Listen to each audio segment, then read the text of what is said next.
আমাদের দেশে বেশিরভাগ মুসলমান আমরা মৌসুমী মুসল্লি। মৌসুমী মুসল্লির জন্য জান্নাত তৈরি হয় নাই ভাই। জান্নাত আল্লাহ সুবহানাহু ওয়া তাআলা সৃষ্টি করেছেন আজীবনের মুসল্লির জন্য, আজীবনের ইবাদত গুজার মানুষের জন্য। মসজিদে আপনি মুসলমান, বাজারে আপনি বেঈমান। মসজিদে আপনি মুসলমান, দোকানে আপনি বেঈমান।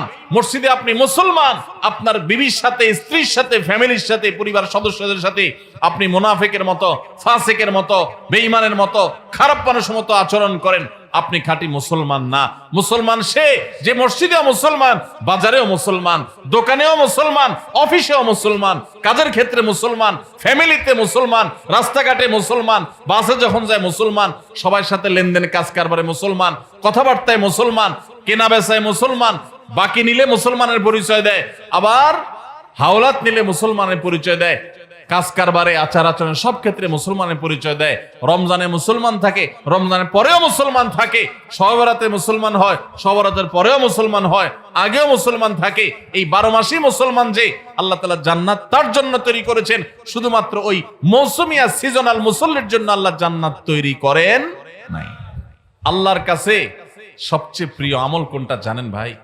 সবচেয়ে পছন্দের আমল, সবচেয়ে পছন্দের আমল হলো আমাদের আল্লাহ সবচেয়ে খুশি হন যদি বান্দা কোনো আমল, কোনো ভালো কাজ কন্টিনিউয়াসলি করে যায়, নিয়মিত করে। এই আমলটা আল্লাহ অনেক পছন্দ করে।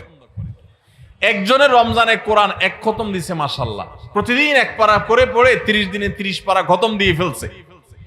কিন্তু রমজানের পরে আর উনি কোরআন হাতে ছুঁয়েও দেন, ধরেও দেখেন নাই। আরেকজন রমজান ভরে কোরআন খতম দিতে পারেন নাই, প্রতিদিন পড়ছে, মাশাআল্লাহ 2-5 পৃষ্ঠা করে পড়ছে।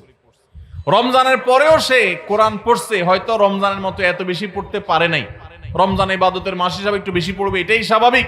রমজানের পরেও পড়ছে, পরিমাণে ততটা না হোক, অল্প হলেও পড়ছে, 10 আয়াত 5 আয়াত করে পড়ছে, আধা পৃষ্ঠা করে পড়ছে, সারা বছরই একটু একটু করে হলেও পড়ছে। এই পড়াটা আল্লাহর কাছে বেশি প্রিয় রমজানে 1 খতম কেন 5 খতম দেওয়ার চাইতে।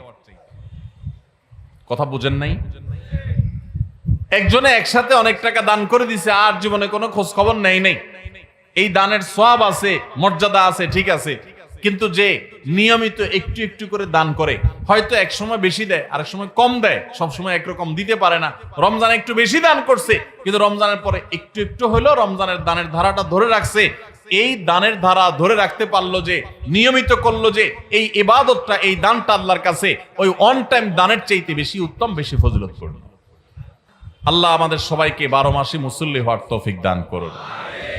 আল্লাহ আমাদের সবাইকে খাঁটি মুসলমান হওয়ার তৌফিক দান করুন।